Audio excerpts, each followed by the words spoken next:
আসসালামু আলাইকুম। ওয়ালাইকুম আসসালাম ভাইয়া। ওয়ালাইকুম আসসালাম। আসসালামু ওয়ালাইকুম আলাইকুম। আসসালাম। কেমন আছেন ওয়ালাইকুম আপনারা? সালাম ভাইয়া। ভাইয়া আসসালামু আলাইকুম। কেমন আছেন সবাই? আলহামদুলিল্লাহ ভাইয়া, আপনি ভালো আছেন? আলহামদুলিল্লাহ আছি ভালো। কোনোরকম। আলহামদুলিল্লাহ, আপনি কেমন আছেন ভাইয়া? এই তো আছি কোনোরকম। পড়াশোনা চলতেছে? ভাইয়া জি ভাইয়া। ওকে। আচ্ছা, আমার ক্লাসটা হচ্ছে লাইভে শেয়ার করছি। একটু কষ্ট করে যদি দেখতেন যে লাইভের সাউন্ড ঠিক আছে কিনা, এবং আপনার বন্ধুদের সাথে যদি শেয়ার করে দিতেন, মেনশন করে দিতেন লিংকটা। কমেন্টে হচ্ছে একটু মেনশন করেন।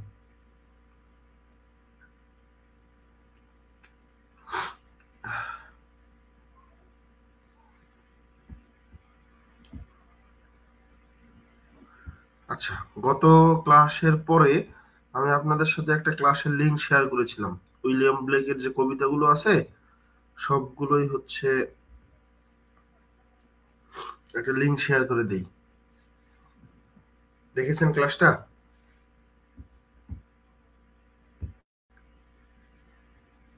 না ভাইয়া।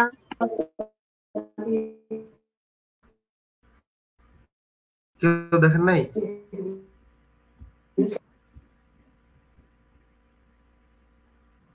না তো, তাহলে আজকে অর্ধেক দেখছি আজকে যদি এখন ক্লাস বুঝতে না পারেন তাহলে আমি কি করতে ভাইয়া। পারি?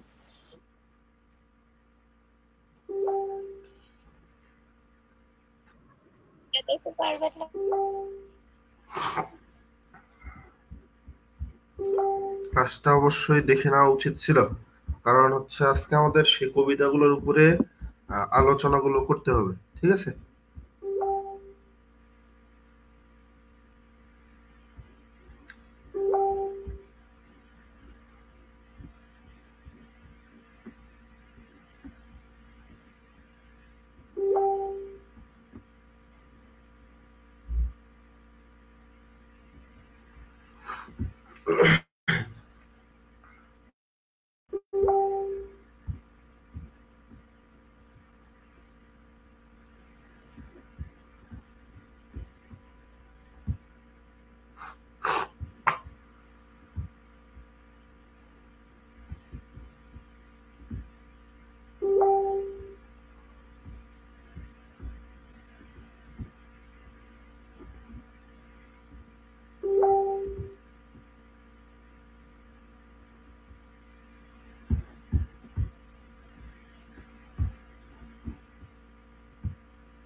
ওকে,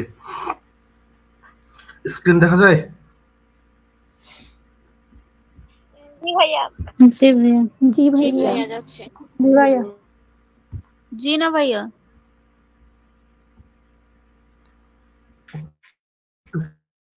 খেয়াল করেন, দেখতে পারবেন শেয়ার করা হয়েছে। দেখা যাচ্ছে ভাইয়া। জি ভাইয়া, দেখা যায়।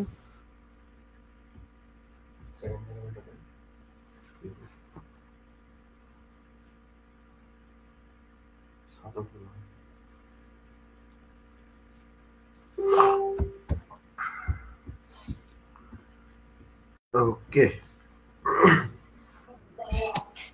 ওই মেনশন করতে বললাম সেটাও তো করলেন না। সব জায়গায় আলসেমি। ক্লাস করতে দিছি সেটাও করেন নাই, মেনশন করতে কই সেটাও করেন না।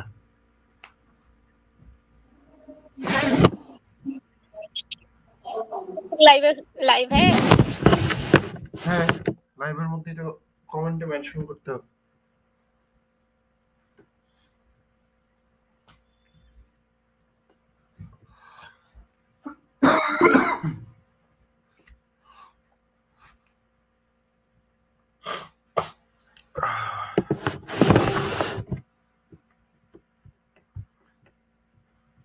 ওকে, খেয়াল করেন আমাদের জন্য ভাইয়া। এবং অ্যাডভান্স রিডিং রাইটিং কবিতার জন্য হচ্ছে সেখান থেকে প্রশ্ন কমন পাওয়ার সম্ভাবনা আছে।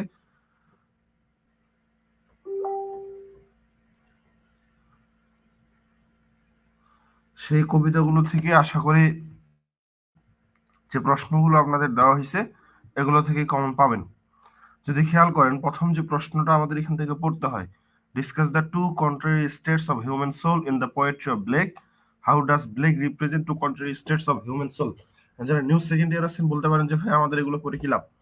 লাভ এক জায়গায়, কারণ যে প্রশ্ন 3টার মতো পড়ানো হবে সবগুলোই যে এবার পরীক্ষায় আসবে তা না, এখান থেকে একটা বা সর্বোচ্চ 2টা প্রশ্ন আসতে পারে, 2টা আসার সম্ভাবনা খুব কম থাকে, অনেক সময় চলে আসে।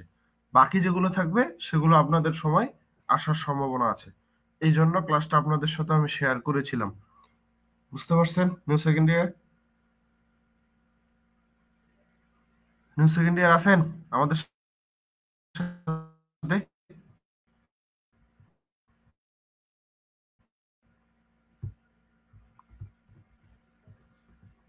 গুড। জি ভাইয়া, জি ভাইয়া।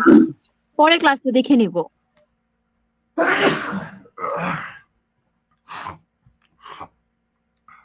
খেয়াল করেন আজকের যে প্রথম প্রশ্নটা, আমরা এই জায়গায় কি বুঝতেছি, কি বোঝাতে যাচ্ছে, আমাদের কি লিখতে হবে, এটা হচ্ছে মেইন ব্যাপার, এটাই মেইন বিষয়। আপনি যদি প্রশ্নটা বুঝতে পারেন তাহলে নিজে থেকে লিখতে পারবেন।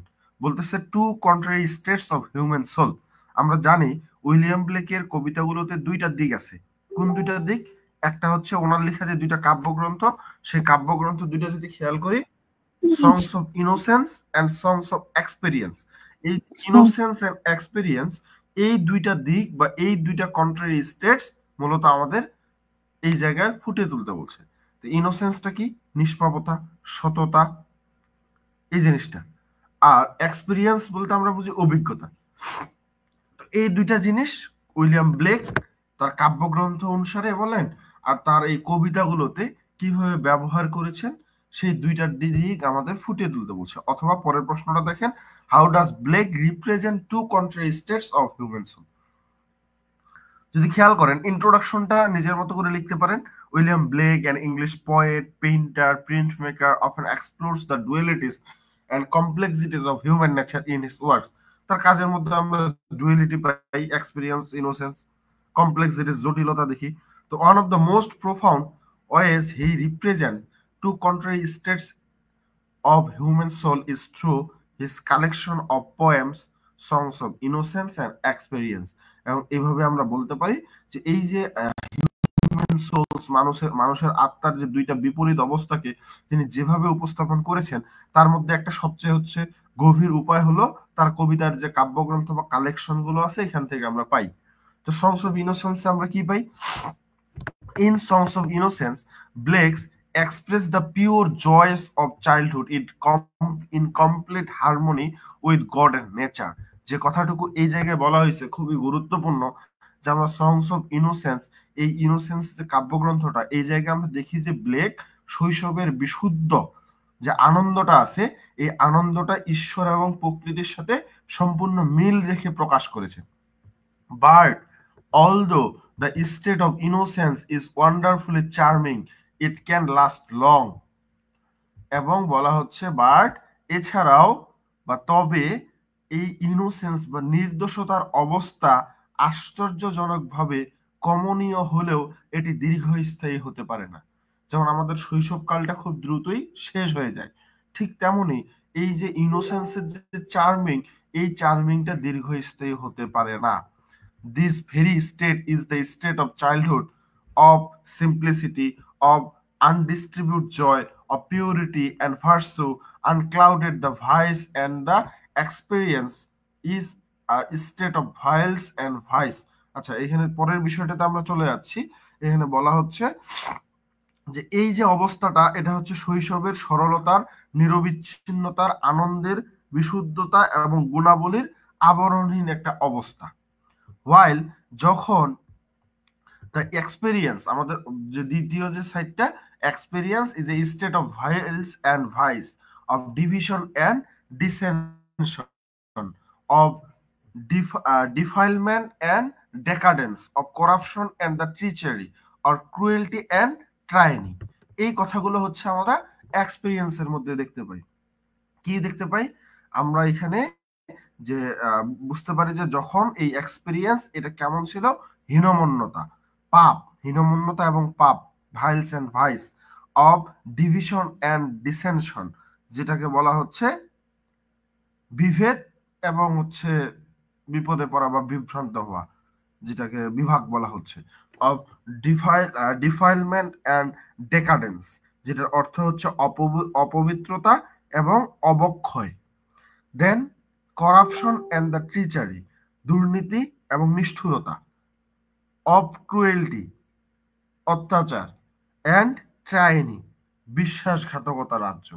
আমরা জাস্ট যে দুইটা কবিতা আছে ল্যাম এন্ড টাইগার, সেই দুইটাও যদি খেয়াল করি, একটাতে সরলতা নিষ্পাপতা ল্যাম্পের ক্ষেত্রে, মেষ শাবকের ক্ষেত্রে দেখতে পাই, আর টাইগারের মধ্যে হিংস্রতা, নিষ্ঠুরতা, অবিশ্বাসের ব্যাপার। আপনি কখনো বাক্যে বিশ্বাস করে তার কাছে যেতে পারবেন না।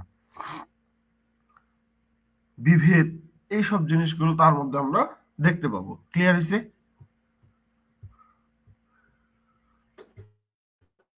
জি ভাইয়া।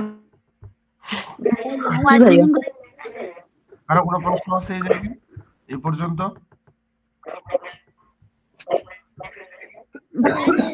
ভাইয়া ডিফাইলমেন্ট এন্ড ডেকেডেন্স মানে কি?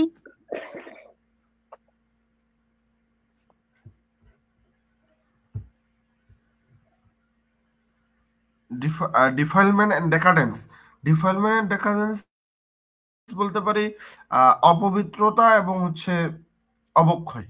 ডেকাডেন্স অর্থ হচ্ছে অবক্ষয়, ধ্বংস, এই জিনিসগুলো আর কি, ধ্বংসের দিকে যাওয়া, ক্ষয়ের দিকে যাওয়া। আর ডিফাইলমেন্ট অর্থ হচ্ছে অপবিত্রতা, যেটার মধ্যে কোনো ধরনের নিষ্পাপতা বা পবিত্রতা বা ইনোসেন্স নেই। ক্লিয়ার? বাক্যে দেখে কেউ কোনোদিন বলছেন কি কত সুন্দর কিউট বাক্যটা, বলছেন কেউ? না ভাইয়া। কারণ তার না ভাইয়া। পবিত্রতাটা নাই, যেটা দেখে আপনি তাকে সুন্দর বলবেন। কিন্তু আপনি যদি একটা মেষ শাবক বা একটা বিড়ালকেও দেখেন, আপনার কিন্তু জড়ায় ধরতে ইচ্ছা করবে, কোলে নেওয়ার ইচ্ছা করবে। তো এই যে পবিত্রতাটা তার মধ্যে আছে বলেই, যেমন একজন শিশুকে আমরা হচ্ছে কোলে নেই দেখা মাত্র সহজ সরল ভাবে, ঠিক সেরকম আমরা কিন্তু মেষ শাবককে বা এইরকম সরলতা সমৃদ্ধ যে প্রাণীগুলো আছে তাদেরকে কিন্তু আমরা কাছে নেওয়ার চেষ্টা করি। সেই জিনিসটাই বোঝানো হয়েছে। ক্লিয়ার হয়েছে?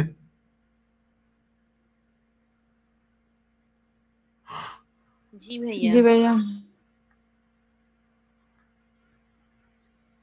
দেন নেক্সট পয়েন্টটা যদি খেয়াল করেন, the poems in Blake's Songs of Innocence and Songs of Experience show the emotional conflicts between the contrary states। এবং বলা হচ্ছে যে এই যে আমাদের এই songs of innocence and songs of experience, এই কবিতার দুইটির বিপরীত অবস্থা, মানসিক দ্বন্দ্ব দেখাচ্ছে, আমাদের ইমোশনাল কনফ্লিক্ট দেখাচ্ছে। In the songs of innocence, Blake express the happiness and innocence of a child life, whereas the poems in the songs of innocence record the wounds and cruelties of the civilized world। এবং এই জায়গায় আমরা যদি দেখতেছি যেটা, সেটা হচ্ছে যে সংস অফ ইনোসেন্সে আমরা কি দেখি, একটা শিশুর জীবনের ঘটনা এবং তার নির্দোষতা প্রকাশ করতেছে। ওই যে নার্সেস সং কবিতাগুলো খেয়াল করেন, শিশুদের কত সুন্দর তাদের সাথে ট্রিট করা হলো, আর এক্সপেরিয়েন্সে কিভাবে ট্রিট করা হলো। হোলি থার্সডে খেয়াল করেন, ইন্ট্রোডাকশন কবিতাগুলো খেয়াল করেন, শিশুটাকে মেঘের সাথে তুলনা করা হলো, মেঘের মধ্যে একটা শিশুকে দেখতে পাইলো। আর পরবর্তী যে ইন্ট্রোডাকশন কবিতা আছে সেখানে কি দেখানো হলো, অর্থাৎ আমরা কি দেখতেছি, এক জায়গায় ইনোসেন্স, পবিত্রতা, এই জিনিসটাকে দেখতে পাই, জীবনের ঘটনাগুলো, শিশুদের জীবনের ঘটনা দেখতে পাই ইনোসেন্স কবিতাতে। তারপর হচ্ছে নির্দোষতা দেখতে পাই। কিন্তু সংস অফ এক্সপেরিয়েন্সের যে কবিতাগুলো, এটাতে সভ্য বিশ্বের ক্ষত এবং নিষ্ঠুরতা লিপিবদ্ধ করা আছে। আপনি টাইগার কবিতাটা দেখেন, লন্ডন কবিতাটা মনে করেন, হোলি থার্সডে কবিতাগুলো মনে করেন। হোলি থার্সডে কবিতাটাতে কি বলা হয়েছে, তাদেরকে দাঁড় করিয়ে রাখা হয়েছে, অল্প একটু জায়গায় বসতে দেওয়া হয়েছে, তারা লাইনচ্যুত হইলে তাদেরকে লাঠি দিয়ে পেটানো হয়েছে, মনে পড়ে? জি ভাইয়া। চিমনি সুইপার দেখেন, চিমনি সুইপারের যে এক্সপেরিয়েন্সের কবিতাগুলো মনে করেন, লন্ডন কবিতাটা মনে করেন। এই কবিতাগুলোতে আমরা কিন্তু সিভিলাইজড ওয়ার্ল্ড এবং আমরা ক্রুয়েলটিস দেখতে পাই। সিভিলাইজড ওয়ার্ল্ডের ওয়াউন্ডস এন্ড ক্রুয়েলটিস, এই জিনিসগুলো আমরা কিন্তু দেখতে পাচ্ছি। ওয়াউন্ডস অর্থ হচ্ছে ক্ষত, ক্ষতবিক্ষত হয়ে যাওয়া, এবং ক্রুয়েলটিস অর্থ হচ্ছে নিষ্ঠুরতা।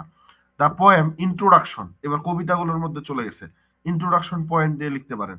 The poem introduction of songs of innocence deals with a piper who wants to sing the song of innocence and happens to make everyone happy. But introduction of songs of experience, the speaker in the bard whose note is that of cohesion and ori.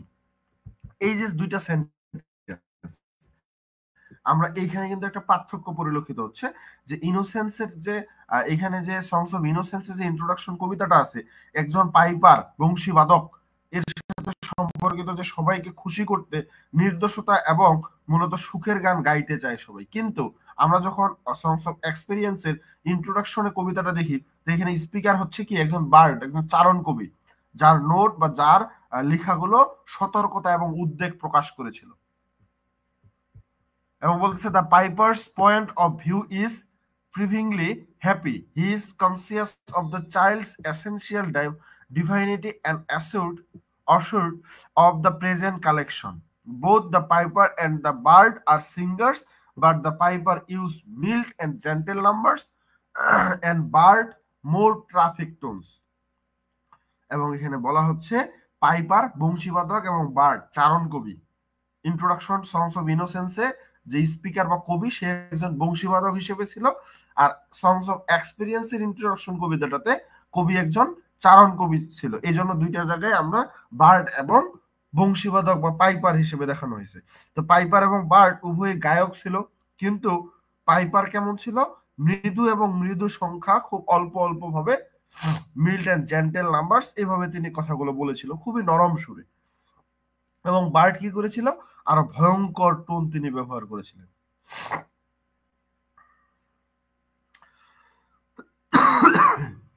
বুঝতে পারছেন? জি জি ভাইয়া।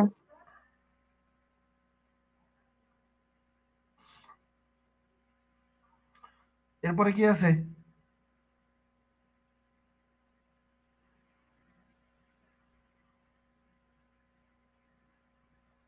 The nurse.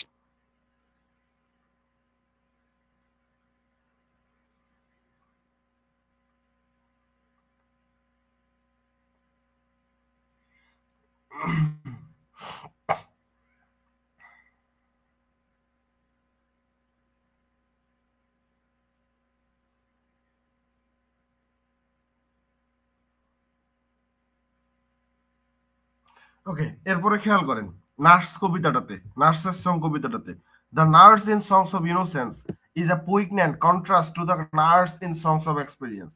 এবং পরবর্তীতে বলছে the nurse in the section on innocence is very careful, kind and generous. It is her duty to take the children home and protect them from the enclosing darkness. মনে পড়তেছে? অন্ধকার হয়ে আসতেছে, সেখানকার কথাগুলো বলা হচ্ছে।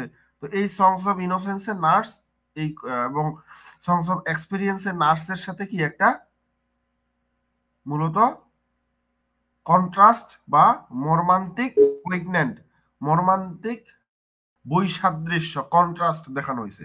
সংস অফ ইনোসেন্সের নার্সের সাথে সংস অফ এক্সপেরিয়েন্সের নার্সের একটা কি দেখানো হয়েছে? পোইগন্যান্ট কন্ট্রাস্ট দেখানো হয়েছে, যেটাকে মর্মান্তিক বৈসাদৃশ্য বলতেছি। The nurse in the section on innocence is very careful, kind and generous. আমাদের সংস অফ ইনোসেন্সের যে নার্স ছিল সে খুবই সতর্ক ছিল, দয়ালু ছিল, উদার ছিল। এবং it is her duty to take the children home and protect them from the enclosing darkness. এবং শিশুদের বাড়িতে নিয়ে যাওয়া, মানে ঘরের মধ্যে নিয়ে যাওয়া এবং তাদেরকে রক্ষা করা, চারদিক থেকে প্রোটেক্ট করা, অন্ধকার থেকে রক্ষা করা তার কর্তব্য ছিল। এবং বলতেছে বার্ড কিন্তু she gladly allows the children to play more until they are tired and satisfied until the sunset. এবং বলা হচ্ছে যে কিন্তু কি হলো, কিন্তু তিনি সানন্দে বা খুব সহজভাবে বাচ্চাদের ক্লান্ত এবং সন্তুষ্ট না হওয়া পর্যন্ত এবং সূর্যাস্ত পর্যন্ত খেলার অনুমতি দিল। But the nurse in the section of experience on the contrary thinks that the children waste precious hour playing, অর্থাৎ আমাদের সংস অফ এক্সপেরিয়েন্সের যে নার্স আছে সেই নার্স কি করেছিল, সে মনে করে যে শিশুরা খেলাধুলায় তাদের মূল্যবান সময়টা নষ্ট করতেছে। She keeps a constant watch over the children and chides them, এবং তিনি বাচ্চাদের ক্রমাগত নজরে রাখেন সব সময় এবং তাদেরকে সবসময় তিরস্কার করেন, বকাবকি করেন। To her life is aimless, a useless waste of time in childhood and in old age a shame. অর্থাৎ এখানে বলা হচ্ছে যে তার কাছে অর্থাৎ নার্সের কাছে জীবনটা লক্ষ্যহীন, শৈশব এবং বৃদ্ধ বয়সে সময় নষ্ট করা এটা খুব লজ্জার। Thus she offers a sharp contrast to the nurse in the section on innocence. এইভাবে তিনি ইনোসেন্স, যে সংস অফ ইনোসেন্স এই যে বিভাগটা আছে, সেকশনটা আছে, এখানে নার্সের সাথে একটা তীক্ষ্ণ বৈসাদৃশ্য তিনি দেখিয়েছেন। ক্লিয়ার?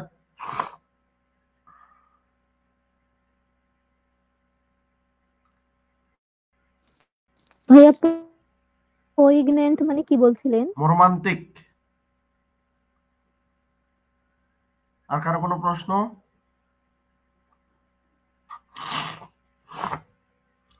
বলেন।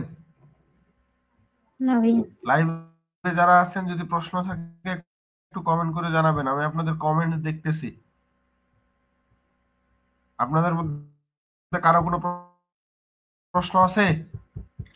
ভাইয়া আপনি প্রথমে প্রশ্নটা যে পয়েন্ট আকারে দিছিলেন এটা লিখলে হবে না? হবে ভাইয়া। তবে ওইটার থেকে এই অ্যান্সারটা বেশি ইজি। এটাও পয়েন্ট আকারে লেখা বলা যায়, আপনি চাইলেই লিখতে পারবেন। এখানে নার্সের সং কবিতাটার পয়েন্ট হবে, এখানে ইন্ট্রোডাকশন পয়েন্ট হবে, আর এই জায়গায় মূলত হচ্ছে songs of innocence and experience emotional conflict point হবে, আর এই জায়গায় আমরা মূলত হচ্ছে different songs of innocence and experience এদের ডিফারেন্ট এই পয়েন্টটা হবে। তারপর কবিতাগুলোর নাম দিয়ে দিবেন। এরপর এখানে হচ্ছে ল্যাম এন্ড টাইগার, এখানে চিমনি সুইপার, ওই পয়েন্ট গুলোই আছে। পয়েন্ট করে লিখতে চাইলে অবশ্যই লেখা যাবে। বুঝেছেন? জি ভাইয়া। ভাইয়া প্রশ্নের উত্তর লেখার ক্ষেত্রে কোনটা বেশি স্ট্যান্ডার্ড, এমনিতেই আপনি যেটাতে নরমালি লেখা নাকি স্ট্যান্ডার্ড মনে পয়েন্ট? করবেন সেটাই ভালো, যেটা ভালো মনে করবেন সেটাই ভালো। কারণ এটাতে ব্যাপার হচ্ছে যে আপনাকে এখানে বুঝতে হবে কি বুঝতে হবে,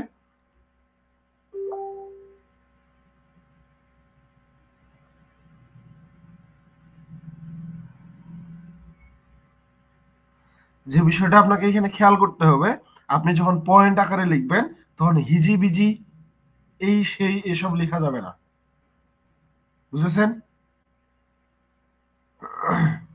জি ভাইয়া। আর যখন আপনি প্যারা করে লিখেন তখন আপনি পুরো প্রশ্নটাই নিজের ইচ্ছা মতো লিখতে পারেন।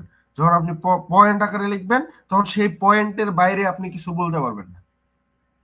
যখন আপনি নার্সেস সং নিয়ে কবিতার কথা বলবেন, পয়েন্ট দিবেন নার্সেস সং, তখন আপনি এই দুইটা কবিতার বাইরে কোনো কিছু বলতে পারবেন না। বলতে পারবেন না যে ওই চিমনি সুইপারের শিশুদের যেভাবে কষ্ট দেওয়া হয়েছিল ঠিক সেভাবে এই নার্স হচ্ছে ওইভাবে কষ্ট দিছিল, এই ধরনের কথা বলা যাবে না। তখন আপনাকে এই দুইটা নার্সেস সং কবিতা থেকে রেফারেন্স দিতে হবে। বুঝতে পারছেন?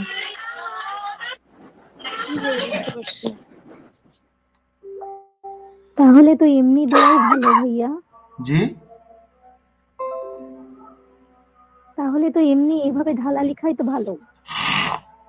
হ্যাঁ, যাদের মাথায় রাখতে সমস্যা হয়, মনে রাখতে পারেন না, তারা ঢালাও লিখবেন। ঠিক আছে? জি ভাইয়া।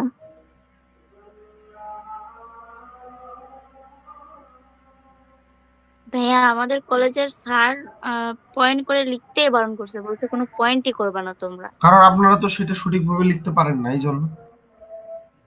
আপনাদের লেখাগুলো হয়তো দেখছে, লিখে বলছে, বুঝছে যে আপনারা তো বানায় লিখেন।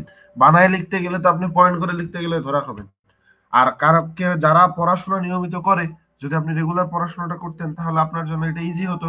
কেন? কারণ আপনি যদি পয়েন্ট করে মানে পড়েন রেগুলার, তাহলে আপনি কোন পয়েন্টটাতে কোন লেখাটা লিখতে হবে এইটুকু আপনার মাথায় সেট আপ হয়ে যেত। কারো কারো ক্ষেত্রে এটা সুবিধা। আছেন এমন কেউ? যে ভাইয়া পয়েন্ট থাকলে আবার আসলে জি ভাইয়া পয়েন্ট আকারে আমি লিখতে বেশি ভালো লাগে। ওইটা আমাদের পয়েন্ট কলেজে আকারে জয়েন লিখতে, করছে যেটা তখন। কারণটা ওই যে বলে দিলাম, যারা শুরু থেকে পড়াশোনা করে আসছে তারা পয়েন্ট ছাড়া লিখতে চাবে না। কারণটা হচ্ছে এত এত প্রশ্নের মধ্যে জাস্ট প্রশ্নটা দেখলেই পয়েন্টগুলো মাথায় চলে আসবে, পয়েন্টের ভিতরে কি আছে সেটা পড়ে নিয়ে আসবে। কিন্তু যারা হচ্ছে যে রেগুলার পড়াশোনার মধ্যে ছিলেন না বা হচ্ছে ঠিক মতো পড়াশোনা করেন নাই, হোমওয়ার্ক করেন নাই, তাদের ক্ষেত্রে এই সমস্যাটা হবে যে প্রশ্ন দেখলে আপনি কি লিখবেন সেটা মাথায় আসবে, পয়েন্ট মাথায় আসবে না। কারণ পয়েন্ট আকারে লিখতে গেলে আপনি লিখতে পারবেন না, বানায় লিখতে হবে, বানায় বানায় লিখতে হবে, তৈরি করতে হবে নিজেকে। ঠিক আছে? আর যারা হচ্ছে পয়েন্ট আকারে লিখতেছে ওরা পয়েন্টটা বুঝে নিচ্ছে, পয়েন্টের ভিতরে কি কি রকম কথা লিখতে হবে, এরপর ওনারা ওই কথাগুলোর মধ্যেই হয় মুখস্থ কেউ লিখে, কেউ বানায় লিখে, কেউ ওইখানে নিজের মতো লিখে। বুঝতে পারছেন? জি ভাইয়া।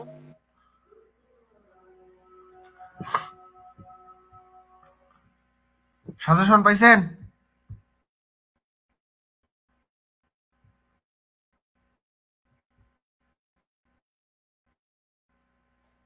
জি ভাইয়া। সবগুলোই? কতগুলো দেওয়া নাই পিডিএফ, এগুলো কি আপনি দিবেন? হ্যাঁ, না কয়েকটা ভাইয়া লিটারেচার কি দেওয়া, হিস্ট্রি কি দেওয়া হয়েছে? আপনারা 500টা তো কমেন্ট করেন না, এই জন্য দেই নেই। 500 কমেন্ট করলে ওই দিয়ে দিতাম, ওই দিনই করলে।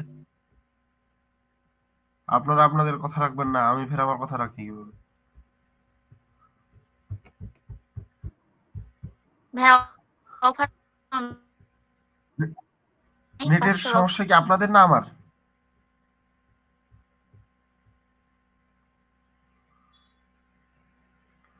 আপনারা কি আমার কথা সবাই শুনতে পাচ্ছেন?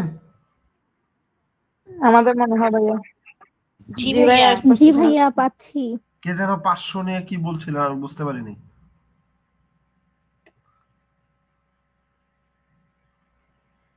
কেউ বুঝে থাকলে আমাকে একটু বলেন কি বলছে।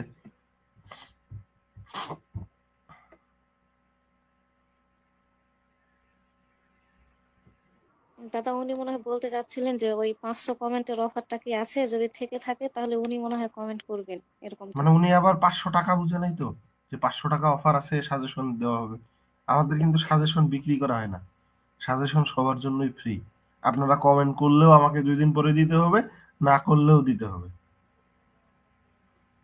জাস্ট আপনাদের কাছে একটা আবদার ছিল যে কমেন্ট করলে সবাই সবার নজরে যেত, পোস্টটা রিচ হতো, সবাই দেখতে পেত।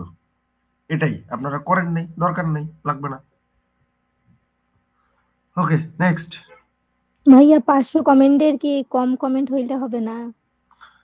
আপনারা যদি আর কমেন্ট নাও করেন তাও সাজেশন পাবেন, মন চাইলে যদি কমেন্ট করেন তাও পাবেন। এরপর থেকে আর কোনো পোস্টে কাউকে বলবো না যে লাইক কমেন্ট করেন, পোস্টের মধ্যে লিখে দিব কোনো ধরনের লাইক কমেন্ট করবেন না, এই ধরনের ক্যাপশন দিয়ে দিব এরপর থেকে। এখন খেয়াল করেন, এই যে আমাদের এরপরে ল্যাম এবং টাইগার, এই দুইটার মধ্যে বিষয়গুলো আমাদের এখানে দেওয়া আছে। এখন বলতে পারেন ভাইয়া কোটেশন কি জাস্ট নিচের দিকে লিখবো উপরে লিখবো না? যদি আপনি বুঝে থাকেন তাহলে এই যে নার্সের সং কবিতাটা আমরা পড়লাম, এই নার্সের সং থেকে আপনি দুই কবিতার দুইটা লাইন এখানে উঠাই দিতে পারেন। তারপর ইন্ট্রোডাকশন যে বললাম, এই ইন্ট্রোডাকশন থেকে আপনি কবিতার লাইন উঠাই দিতে পারেন। আমি দিন এখানে দেই নাই বলে আপনি দিবেন না তা না, এই জন্য বলে দিলাম। ঠিক আছে?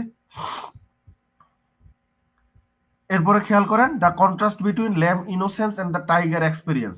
সংস অফ এক্সপেরিয়েন্স এর মধ্যে টাইগার কবিতাটা আছে, সংস অফ ইনোসেন্স এর মধ্যে ল্যাম কবিতাটা আছে। একটু বলে নেই, প্রশ্নের উত্তরের মধ্যে টাইগার বানানটা আমি যেটা দিয়েছি এটা না লিখে আপনাদের কবিতায় যে টাইগার বানানটা TYGER, এই বানানটা লেখার অনুরোধ থাকলো। বুঝতে পারছেন আমার কথা? জি ভাইয়া। জি ভাইয়া। আশা করি কিভাবে লিখতে হবে এইটুকু বুঝেছেন। আমি যেহেতু আরো 2টা প্রশ্ন আছে, সময় বেশি দিতে পারবো না, আমার পরে 4th ইয়ারে ক্লাস আছে, আমি এই জন্য সংক্ষেপে আলোচনাগুলো করে দিই কি ধরনের লেখা লিখবেন, কি ধরনের লেখা উচিত। দেখেন টাইগার, এটা একটু বুঝি না, আবার যদি বলতেন টাইগার। আপনি কি নিউ ফার্স্ট ইয়ার? না না ভাইয়া। এই যে টাইগার কবিতাটায় দেখবেন আপনাদের বইয়ের মধ্যে টাইগার বানানটা দেওয়া আছে TYGER, ঠিক আছে? জি। এটা হচ্ছে কবিতার নাম। টাইগার বানানটা আগে TYGER লেখা হইতো, এখানে এই টাইগারের জায়গায় আপনারা সেভাবে লিখবেন। The contrast between the lamb of innocence and the tiger of experience is vivid and strikingly. অর্থাৎ বলা হচ্ছে এই যে দুই ল্যাম্ব এবং যে টাইগার আছে এটা হচ্ছে মূলত প্রাণবন্ত এবং আকর্ষণীয়। These two animals make us aware of two contrary qualities of the human soul. আপনি চোখ বন্ধ করে একবার ভাবেন বাঘের লক্ষণগুলো বা গুণাবলীগুলো কি কি, আর মেষ শাবক বা একটা মেষ শাবকের বাচ্চার গুণাবলীগুলো কি কি। বাচ্চা না ভাবে মেষ শাবক ভাবে, একজন ল্যাম্ব, একটা ভেড়া, অপরদিকে বাঘ, এই দুটো জিনিস কল্পনা করেন। একটা নিরীহ প্রাণী, একটা হচ্ছে হিংস্র প্রাণী। একটা দেখতে খুবই কিউট, একটাকে দেখলে আপনি ভয়ে কাছে যেতে চাবেন না। এই বিষয়গুলো খেয়াল করেন, এই জিনিসগুলো এখানে লিখতে হবে। দেখেন, the lamb is a fit symbol of life, mild, innocent and beautiful, and to the mind which has experienced the disappointed sorrows, injustice of life. অর্থাৎ বলা হচ্ছে আপনি যখন মেষ শাবককে দেখবেন জীবনের একটা উপযুক্ত প্রতীক, যেটা মৃদু, নির্দোষ, সুন্দর এবং মনের কাছে যা অপর দিকে যে আমাদের এক্সপিরিয়েন্স আছে সেদিক যদি খেয়াল করেন জীবনের হতাশা, দুঃখ, অবিচার এগুলো অনুভব করবে। এবং বলতেছে but the tiger is a আচ্ছা আরেকটু ক্লিয়ার করে দিই, the lamb is a fit symbol of life, mind, mild, innocent and beautiful, and to the mind which has experienced the disappointment, sorrows, injustice of life. আপনি যদি মেষ শাবককে দেখেন তাহলে আপনি এখানে সুন্দর, মৃদু, নির্দোষ এবং মনের কাছে যা আছে সমস্ত জীবনের হতাশা, দুঃখ, অবিচার এগুলোকে আপনাকে অনুভব করবে যে না এত সুন্দর ল্যাম্ব, তাকে আপনি ঘরের মধ্যে রাখতে চাবেন, তাকে হচ্ছে সবসময় সাথে নিয়ে ঘুরতে চাবেন। এই জিনিসগুলো, এই দুঃখগুলো, হতাশাগুলো আপনার মনে পড়বে। But the tiger is fit symbol of restless, strong, remorseless and beautiful. বলা হচ্ছে যে কিন্তু অপরদিকে যে আমাদের বাঘ সে হচ্ছে অস্থির, দৃঢ়, অনুতাপহীন এবং সুন্দরের উপযুক্ত প্রতীক বলা হয়। The lamb symbolise the soft aspects of life while the tiger symbolize energy and vigor. এখানেও টাইগার বানানটা TYGER লিখবেন। বলা হচ্ছে মেষ শাবক জীবনের নরম দিকগুলোর প্রতীক, আর অপরদিকে বাঘ শক্তি এবং সাহসের প্রতীক। The beauty of the lamb is mild whereas the tiger has traffic beauty. এবং বলা হচ্ছে আমাদের মেষ শাবক যে আছে, মেষ যে আছে, ভেড়া যেটা মেষ, সে হচ্ছে সৌন্দর্যের মৃদু হিসেবে পরিচিত, আর বাঘ যে আছে সে অসাধারণ সুন্দর রয়েছে, ডোরা কাটা তার মধ্যে রয়েছে। Because of the sharp contrast, তীক্ষ্ণ বৈপরীত্যের কারণে, the point wonders whether the same god has created both this contrasting qualities of human life. কি বলছে এই লাইনটা খুবই গুরুত্বপূর্ণ। বলতেছে যে এই যে because of the sharp contrast, এই তীক্ষ্ণ বৈপরীত্যের কারণে কবি ভাবতেছেন বা কবি লিখেছেন যে একই ঈশ্বর, বা কবি ভাবতেছিল যে একই ঈশ্বর মানব জীবনের এই দুইটা বৈপরীত্যের গুণ সৃষ্টি করেছে কিনা। যেমন যে মেষ শাবক, মেষকে বাঘ তৈরি করেছে, সেই মেষকে আবার কে তৈরি করলো? সেই বাঘকে আবার সেই ঈশ্বরই তৈরি করছে। তাহলে মানুষের মধ্যে ভালো মন্দ এই যে দুইটা দিক, এই যে দুইটা গুণাবলী হয়তো ঈশ্বরই দিয়েছে কিনা এটা তিনি ভাবতেছেন। Did the God who made the lamb also made the tiger? Clear? যে ঈশ্বর মেষ শাবককে বানিয়েছে তিনি কি বাঘকে বানিয়েছে? ক্লিয়ার?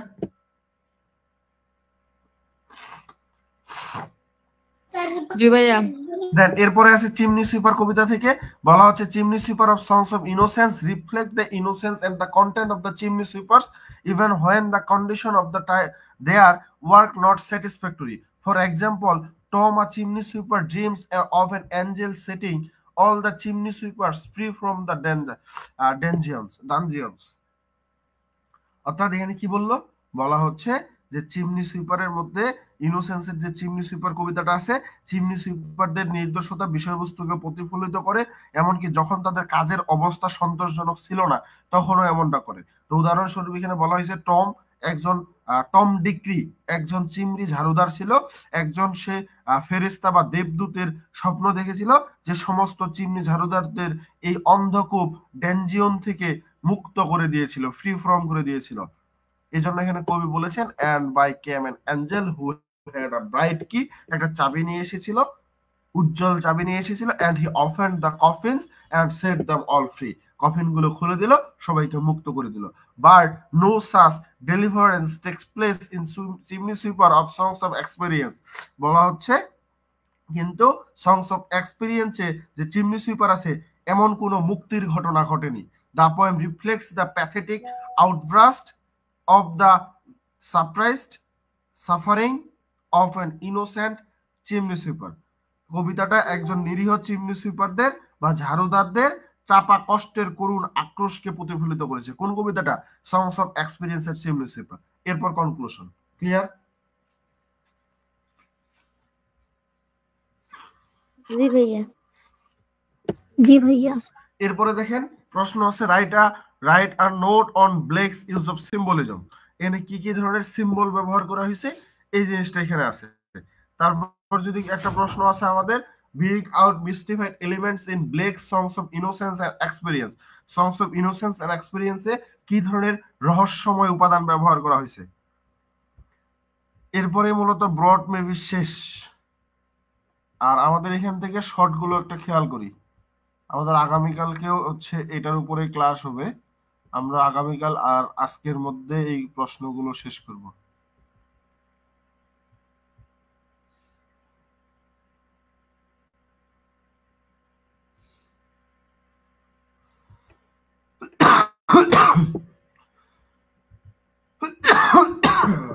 দুঃখিত।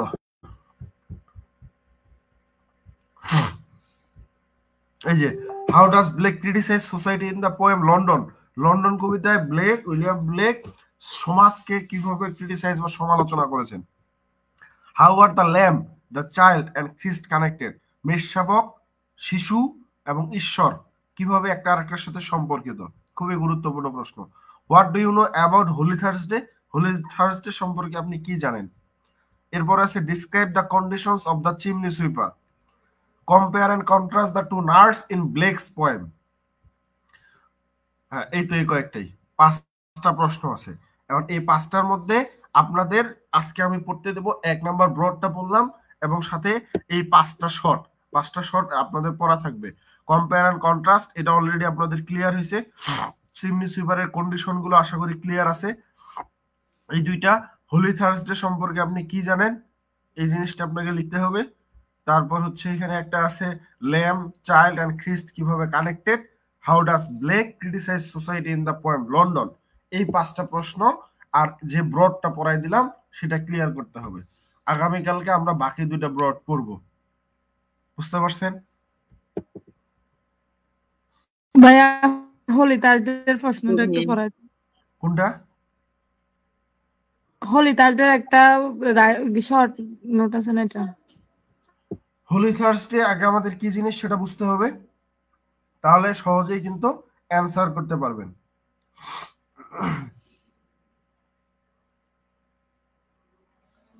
খেয়াল করেন প্রশ্নটাতে কি বলা হচ্ছে। হোলি থার্সডে পবিত্র বৃহস্পতিবার, যার অর্থ is a poem by English poet William Blake and it's one of the poems from his collection Songs of Innocence and Experience. দুইটা কাব্যগ্রন্থ আছে, songs of innocence and experience একটা কাব্যগ্রন্থ। এই এক্সপেরিয়েন্স ইনোসেন্স দুই জায়গায় হোলি থার্সডে কবিতাটা আছে, পবিত্র বৃহস্পতিবার বা হোলি থার্সডে। এবং বলা হচ্ছে দ্য কালেকশন পাবলিশড ইন 1789 1789 সালে এটা প্রকাশ করা হয়। With the later expanded edition পরবর্তীতে 1794 সালে এটাকে দীর্ঘায়িত করে প্রকাশিত হয়। Explore the contrasting states of innocence and experience and reflects Blake's social political and religious commentary. এবং বলা হচ্ছে যে নির্দোষতা এবং অভিজ্ঞতার বিপরীত অবস্থা অন্বেষণ করে ব্লেকের সামাজিক, রাজনৈতিক, ধর্মীয় ভাষ্য প্রতিফলিত হয় কবিতাগুলোতে। In holy Thursday from the songs of innocence section, innocence থেকে বলা হচ্ছে Blake describe an animal event in London where offered and poor children from charity school would parade through the streets to St. Paul's Cathedral. এই জায়গাগুলো মনে রাখতে হবে। কোথায় অনুষ্ঠানটা হচ্ছিল, একটা অনুষ্ঠানের কথা বলছি। কি ধরনের? বার্ষিক পবিত্র বৃহস্পতিবার একটা ব্লেক লন্ডনে একটা বার্ষিক ইভেন্টের বর্ণনা করেছেন, যেখানে একটা দাতা অরফানদের জন্য বা গরিব মানে দুস্থ দরিদ্র শিশুদের জন্য সেন্ট পলস ক্যাথেড্রালের রাস্তায় তারা প্যারেড করবে। দিস ইভেন্ট, এই যে অনুষ্ঠানটা, known as Holy Thursday or Ascension Day, এটাকে হোলি থার্সডে বা অ্যাসেনশন ডে বলা হয়, নামে পরিচিত। এবং বলা হচ্ছে যে এই যে ঘটনাটা on the 14th day of Easter, বলা হচ্ছে এই ঘটনাটা মূলত ঐতিহ্যগতভাবে ইস্টারের 40তম দিনে পালন করা হয়। Commenting on the Ascension of Jesus Christ into heaven, এবং বলা হয় যে এই যে যীশু খ্রিস্ট স্বর্গে আরোহণ করেছেন, এই স্মরণে এইটা অনুষ্ঠান পালিত হয়। Clear? The children in the best attire and holding banners are meant to represent purity and innocence. কেন শিশুদের এখানে নিয়ে আসা হয়? কারণ শিশুদের তাদের সর্বোত্তম পোশাক এবং ব্যানার ধারণ করিয়ে দেওয়া হয়, কারণ তাদের মধ্যে বিশুদ্ধতা এবং নির্দোষতা আছে বলেই তাদেরকে এখানে নিয়ে আসা হয়। তারা বিশুদ্ধতা এবং নির্দোষতার প্রতিনিধিত্ব করে। এরপরে বলছে, in the poem Blake initially presents a seemingly joyful and innocent sense. বলা হচ্ছে কবিতাটাতে ব্লেক প্রাথমিকভাবে একটা আপাতদৃষ্টিতে আনন্দদায়ক এবং নির্দোষ দৃশ্য উপস্থাপন করেন। The children dress in bright clothes and singing hymns create a sense of purity and hope. বলা হচ্ছে এই যে শিশুরা উজ্জ্বল পোশাক পরে পবিত্র ধর্মীয় হাইমস, পবিত্র গান গায় এবং পবিত্রতা, তাদের পিউরিটি এন্ড হোপ এবং আশার অনুভূতি তৈরি করে। হাউএভার, যাই হোক, এজ দ্য পোয়েম প্রোগ্রেস, কবিতাটি এগিয়ে যাওয়ার সাথে সাথে Blake subtly introduce elements of social criticism. Blake কি করে? কবিতাটি এগিয়ে যাওয়ার সাথে সাথে ব্লেক সূক্ষ্মভাবে সুন্দর করে সামাজিক সমালোচনার উপাদানগুলোকে পরিচয় করিয়ে দেয়। He hints at the poverty and neglect these children face in their everyday lives, contrasting their innocent appearance during this event with the harsh reality they experience. এবং তিনি দারিদ্র্যের দিকে ইঙ্গিত করেন এবং এখানে শিশুদের তাদের দৈনন্দিন জীবনে তাদেরকে যে অবহেলা করা হয় এই কথাগুলো তিনি বলেন। এবং এই ইভেন্টের সময় তাদের নিষ্পাপ চেহারার সাথে তাদের অভিজ্ঞতার কঠোর বাস্তবতার বিপরীত একটা দৃশ্য দেখা যায়। অর্থাৎ তাদেরকে এখানে নিয়ে আসা হয় ভালোর জন্য, কিন্তু আসার সময় তাদেরকে খুব কড়াভাবে নিয়ে আসা হয়, একটু ভুল হলে তাদেরকে মারা হয়, এই ধরনের কার্যক্রম হয়। বুঝতে পারছেন? The poem ultimately served as a commentary on the hypocrisy and injustice of society that celebrates innocence and the charity one day a year but neglects the children needs the rest of the time. এবং শিশুরা এখানে কেন আসে? একটুকু খাবারের আশায়, নতুন কাপড় দিবে, এইসবের আশায়। তো এই যে দরিদ্র শিশুরা, যারা এতিম দরিদ্র শিশুরা, এদেরকে এইভাবে একদিন আশা না দিয়ে সারা বছর কি ভালো রাখা যায় না? ব্লেকের কথা হচ্ছে এটা। এই জন্য তিনি সমাজটাকে তারপর খ্রিস্ট গুলোকে, চার্চ গুলোকে ক্রিটিসাইজ করছেন যে চাইলে মানুষজন কিছু শিশুকে হলেও তো এই সেবাগুলো দিতে পারে, ভালো অবস্থানে নিয়ে যেতে পারে, তাদেরকে সারা বছরের জন্য খরচ দিতে পারে, কিন্তু এটা না করে জাস্ট একদিন তাদের ভালোর জন্য তাদের এখানে নিয়ে আসা হয়। তো এই কবিতাটা শেষ পর্যন্ত এমন একটি সমাজের হিপোক্রেসি, ভণ্ডামি এবং অবিচারের একটা ভাষ্য হিসেবে কাজ করে, যেটি বছরে একদিন তাদের নির্দোষতা এবং দাতব্য মানে দাতা হিসেবে উদযাপন করে, কিন্তু বাকি সময় এই শিশুদের প্রয়োজনগুলোকে তারা অবহেলা করে, তাদের কথা কেউ ভাবে না। This theme of social injustice and the stark contrast between the idealized image of innocence and the harsh reality of experience is central to Blake's work throughout the Songs of Innocence and Experience collection. এবং এখানে বলা হচ্ছে এই যে সামাজিক অবিচারের এই theme এবং নির্দোষতার আদর্শ চিত্র এবং অভিজ্ঞতার কঠোর বাস্তবতার মধ্যে সম্পূর্ণ বৈপরীত্য ব্লেকের সংস এবং songs of innocence and experience এই কাব্যগ্রন্থ জুড়ে তার কেন্দ্রীয় কাজ ছিল। পুরো কবিতার যে কাব্যগ্রন্থগুলোর মধ্যে কবিতাগুলোতে এই জিনিসটাই তিনি দেখিয়েছেন, সমাজের সমস্যাগুলোর কথা। Blake uses Holy Thursday to question the sincerity of societal displays of charity and to highlight the need for genuine care and support for the less fortunate. এবং বলা হচ্ছে পবিত্র বৃহস্পতিবার এই দিনটাকে ব্যবহার করে যে দাতা সামাজিক সংস্থাগুলো বা সামাজিক সংগঠনগুলো আছে, এই সামাজিক কাজ প্রদর্শনের আন্তরিকতাকে প্রশ্নবিদ্ধ করতে এবং যারা একটু কম ভাগ্যবান, যাদের ভাগ্য নেই বললেই চলে, এদের জন্য বা গরিব, দুস্থ, দারিদ্রতা, এতিম, এইসব শিশুদের, এইসব ভাগ্যবানদের জন্য প্রকৃত যত্ন এবং সমর্থনের প্রয়োজনীয়তা তুলে ধরেন তিনি। বুঝতে পারছেন? জি ভাইয়া।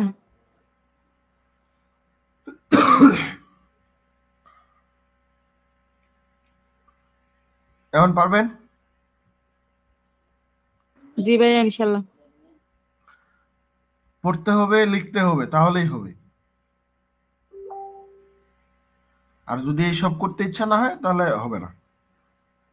যদি পারেন এই প্রশ্নগুলো পড়বেন, খাতায় লিখবেন, লিখে গ্রুপের মধ্যে পোস্ট করবেন, আমাকে মেনশন করতে পারেন যে ভাইয়া দেখেন আমরা লিখছি, একটু চেক করে দেন ভুল টুল আছে কিনা। এখন যা উত্তর দিছে এগুলো লিখতে হবে তা না, আপনি আপনার মতো করে লিখতে পারেন, আমাকে দেখাইতে পারেন, পোস্ট করেন, আমাকে মেনশন করে দেন, ট্যাগ করে দেন যে ভাইয়া দেখেন ঠিক আছে কিনা, আমি দেখলাম, কোনো ভুল থাকলে বলে দিলাম। বুঝেছেন? জি ভাইয়া। কারো কোনো প্রশ্ন আছে? যদি না থাকে তাহলে এই যে 5টা শর্ট একটা ব্রড আপনাদের পড়তে হবে, পারবেন? ভাইয়া লন্ডন কবিতার একটা একটু পাই দিবা। লন্ডন কবিতাটা পড়েন নাই? কথা বল। পড়ছি ভাইয়া, কিছু ওয়ার্ড বুঝতে পারছি। আমার তো মনে হয় যে এখানে না বোঝার কিচ্ছু নাই। আপনার যদি প্রত্যেকটা কবিতাটা ভালো মতো পড়া থাকে তাহলে কবিতাটা থেকে অবশ্যই সবকিছু মনে আসার কথা। কারণ এই কবিতাটাতে খুব সহজভাবে শুরুর দিকে এখানে সোশ্যাল এবং ইকোনমিক যে ইনকুয়ালিটিস, অর্থাৎ হচ্ছে সামাজিক আর্থিক অসমতা, এটা চিত্রিত করা হয়, লন্ডনের অবস্থাগুলো বলা হয়। তারপর এই কবিতাটাতে মূলত বলা হয় দুর্বলতার চিহ্ন, যেটা মার্কস অফ উইকনেস, এই জিনিসগুলো প্রকাশ করা হয়। শারীরিক মানসিকভাবে অসুস্থতা থাকে এদের উল্লেখ করা হয়। ব্লেকের মন, মানে তাদের যে দায়িত্ব শুধুমাত্র শারীরিক নয়, বরং মানসিকভাবে প্রতিষ্ঠানগুলোকে তাদের বন্ধুত্বপূর্ণ হতে হবে, এই জিনিসটার কথা বলেন। তারপরে এখানে ফাইনালি কবিতাটাতে মূলত বলা হয় যে চার্চ এবং যে রাজপ্রাসাদ বা রাজা আছে এদেরকে সমালোচনা করেন, যারা মানুষদের প্রতিষ্ঠিত করে তবে পুনরায় তাদেরকে ব্যবস্থাপনা করা হয় না। তাদেরকে চার্চ এবং দুর্বল যে সৈনিকদের কথা বলা হয়েছে, যারা আঘাতপ্রাপ্ত হয় তাদেরকে মূলত অত্যাচার এবং দুর্বলদের সংগঠিত যে ব্যবহারের চিত্র, তাদের এইসব জিনিসগুলো তিনি ক্রিটিসাইজ করেছেন। এবং সর্বশেষে এই কবিতাটাতে পতিতাদের কথা বলা হয়েছে, তাদের নিয়ে কেউ ভাবে না। তাদের থেকে জন্ম নেওয়া যে নতুন একটা শিশু যখন জন্ম নেয়, এই শিশুরাই মূলত হচ্ছে সমাজে প্রভার্টি, তারপর হচ্ছে মূলত এতিম অবস্থা, এই জিনিসগুলো নিয়ে আসে। এই সমস্যাগুলো তিনি এই লন্ডন কবিতাতে ক্রিটিসাইজ করেন সমাজটাকে এইভাবে, এই কথাগুলো বলে। এখানে তো আর অন্য কিছু নাই, কবিতার ওয়ার্ড গুলোই দেওয়া আছে কোটেশনের মধ্যে। বুঝেছেন? না বুঝলে বলেন, আবার বুঝাই দিব, দরকার হলে লাইন বাই লাইন পড়াই দিব।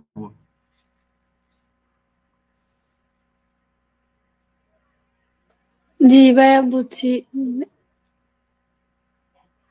আর কারো কোনো প্রশ্ন?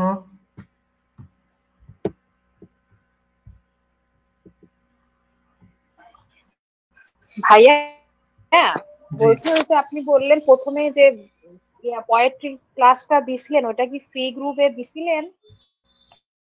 ওইটা ইউটিউবের মধ্যে দেওয়া আছে, সেই ইউটিউবের লিংকটা দেওয়া হয়েছিল। উইলিয়াম ব্লেকের পোয়েট্রি 11টা কবিতার ডিটেইলস ডিসকাশন দেওয়া আছে সেখানে।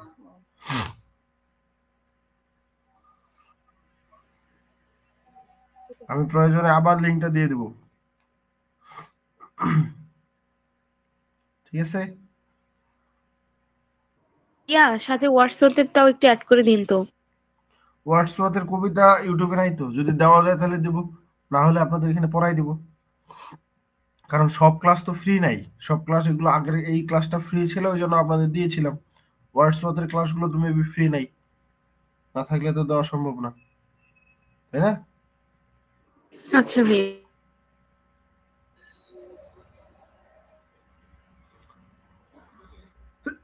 ভাইয়া আর একটা ছোট করে একটা কারেকশন করা ছিল বলেন, অন্য কবিতা থেকে ভাইয়া। বলে ফেলেন। ওই যে rime of the ancient mariner হচ্ছে দুই জায়গায় দুই রকম, কতজন নাবিক ছিল। একটাতে লিখছে হচ্ছে দেয়ার ওয়ার 200 sailors, আরেকটাতে লিখছে there were 201 sailors including the old mariner. তো কোনটা সঠিক হবে ভাইয়া? আপনি এই উত্তরগুলো কোথায় কোথায় পাইছেন? পরীক্ষায় আসলে এই শেষ সাজেশনে ভাইয়া, শেষ সাজেশনে হচ্ছে 23 নাম্বার আর 7 নাম্বার ব্রিফ কোয়েশ্চেন। সেট সাজেশনটা তো আবার আমার হাতে এখন নাই। আমার যতদূর মনে পড়ে 200 আর একজনই ছিল। তারপর আমি একটু দেখি। এমনিতে হাউ মেনি সেলার্স বললে 200 sellers.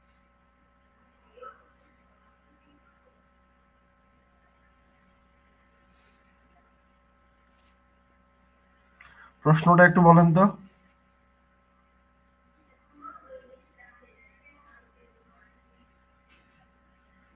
How many sailors were there on the board of the ship?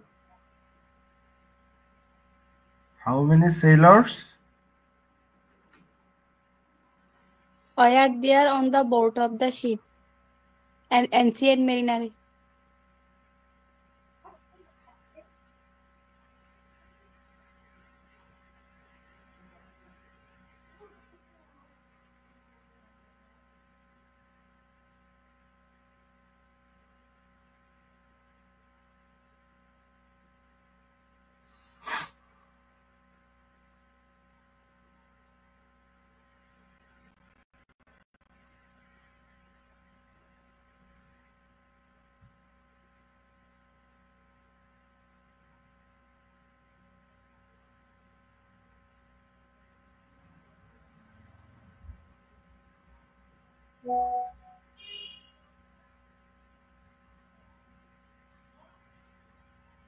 দুইশো জন হবে।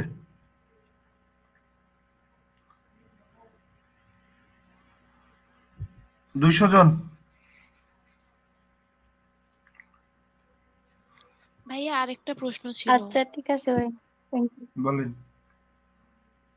ভাইয়া সেটা হচ্ছে হিস্ট্রিতে এর যে চসারের প্রশ্নটাতে মানে কতজন পিলগ্রিম ছিল, কোথাও 29 দেওয়া, কোথাও এটা তো মনে হয় ক্লাসের মধ্যে উল্লেখ করে দেওয়া হয়েছিল।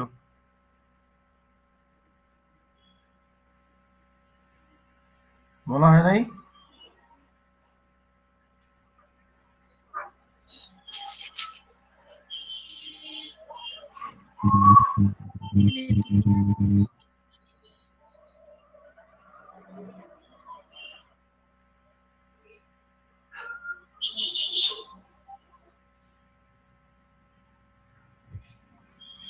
এটা আমার যতদূর মনে পড়ে 30 জন মনে হয়, কারণ চসারের সাথে 29 জন তীর্থযাত্রী ছিল, পিলগ্রিম ছিল, এবং তাদের সাথে চসার নিজে একজন পর্যবেক্ষক, একজন লেখক হিসেবে যুক্ত ছিল, যার ফলে মোট যাত্রী সংখ্যা দাঁড়ায় হচ্ছে 30 জন।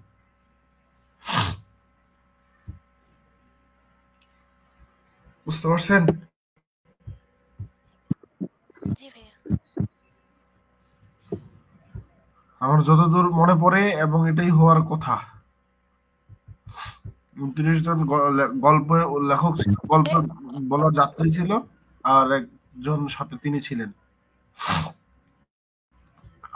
ওকে, কোশ্চেনের অ্যানসার ইনক্লুডিং চসার এটা লিখতে হবে না শুধু 13 লিখলেই হয়ে যাবে?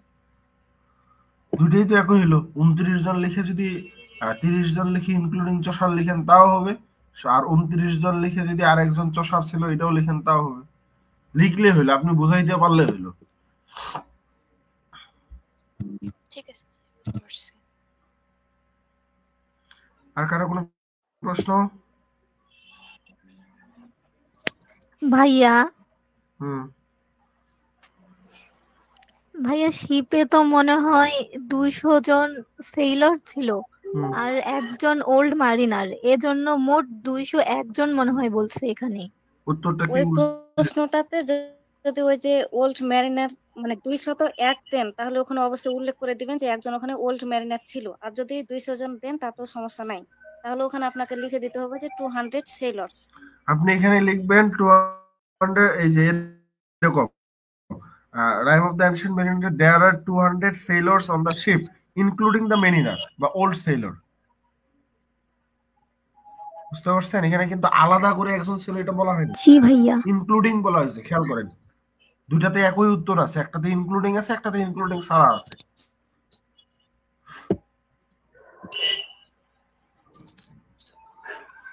বুঝতে পারছেন? ভাইয়া তাহলে 200 জন সেলার্স, হ্যাঁ এইটা দিলেই তো শুধু হয়ে যাবে তাই ওকে, না? কোনো সমস্যা নেই। আপনি যদি 200 জনের পর আরো কিছু লিখতে চান বড় করার জন্য লিখবেন including the old sailor, old mariner বা ওল্ড সেলর বা মেরিনার লিখতে পারেন। জি ভাইয়া। ওকে, সময় নষ্ট না করি, আপনারা এখন হচ্ছে এই 5টা শর্ট একটা ব্রড পড়বেন, বুঝে বুঝে লিখবেন, নিজের ভাষায় লিখে ছবি তুলে সুন্দর করে ছবি তুলে পোস্ট করবেন। ওকে, পারবেন সবাই? ভাইয়া ওই 3 ক্লাসটা গ্রুপে আরেকবার লিংক দিলে ভালো হতো। আমি একটা পেইড গ্রুপের লিংক দিয়ে দিছি।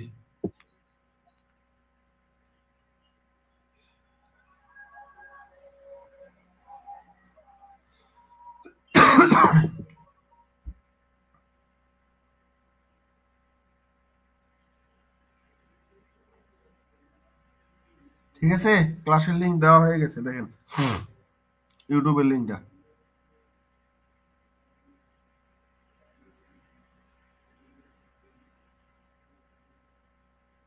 কথা বলেন। জি ভাই। ওকে, টাটা, বাই বাই।